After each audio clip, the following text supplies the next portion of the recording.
अस्सलाम वालेकुम। बड़े तालाब में एक मोटा ताज़ा मेंढक रहता था जो अक्सर औकात पानी में घूमता फिरता। जब दिल करता पानी से बाहर आ जाता और किनारे पर टर टर करता रहता। एक रोज़ चूहे को प्यास लगी तो वो तालाब पर पानी पीने आया और यूं उसकी मेंढक से मुलाकात हो गई।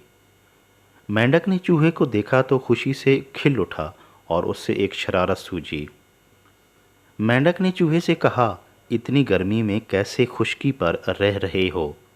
मेरे साथ आओ, मैं तुम्हें इस वसी और अरीज तालाब की सैर करवाता हूँ। इसके ठंडे और शिफाफ पानी से तुम्हारी सारी गर्मी दूर हो जाएगी और तबीयत खुशगवार हो जाएगी। चूहा गर्मी से बेहाल था। उसे मेंढक की ये पेशकश बहुत पसंद आई। उसने हसरत से तालाब के शिफाफ पानी को देखा और फिर गमनाक होकर बोला, मेंढक भाई, तुम्हारी पेशकश का शुक्रिया, मगर मसला यह है कि मुझे तो तैरना ही नहीं आता, लिहाजा तुम्हारे इस खूबसूरत तालाब की सैर कैसे कर पाऊंगा।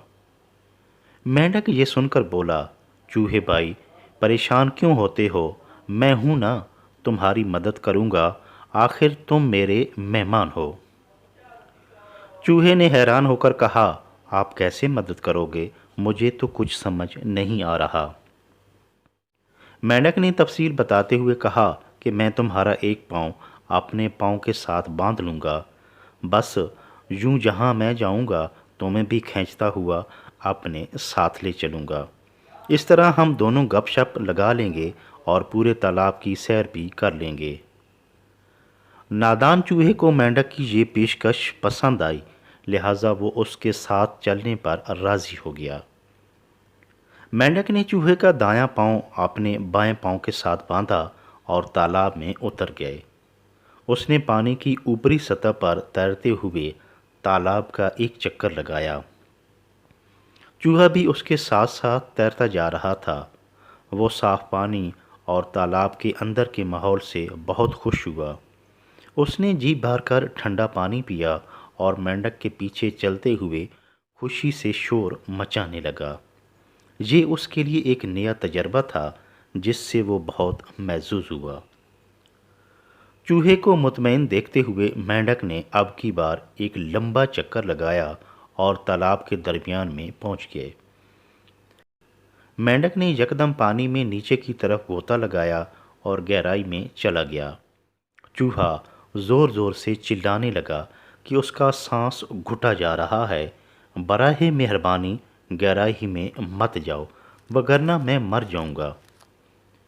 मेंढक चूहे की चीखों पुकार सुनकर बहुत महजूज हुआ और कहने लगा, इसीलिए तो तुम्हें बैला फिसलाकर यहाँ लाया हूँ, आज तो बहुत मज़ा आएगा।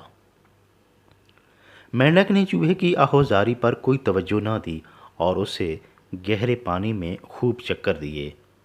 चूहे को मेंढक के इस रवैये पर बहुत अफसोस हुआ और अपनी बेवकूफ़ी पर सख्त नादिम हुआ। चूहे को अपनी मौत यकीनी नज़र आ रही थी और वो हिम्मत हार गया। मगर कहते हैं ना कि जान सबको प्यारी होती है। चूहे ने अपनी पूरी कुव्वत जमा की, ऊपर की तरफ जोर लगाकर तैरने की कोशिश करने लगा। मेंढक के लिए ये एक बिल्कुल गैर मुतवक्के सूरत हाल थी। वो खींचता हुआ चूहे के साथ पानी की ऊपरी सतह पर आ गया।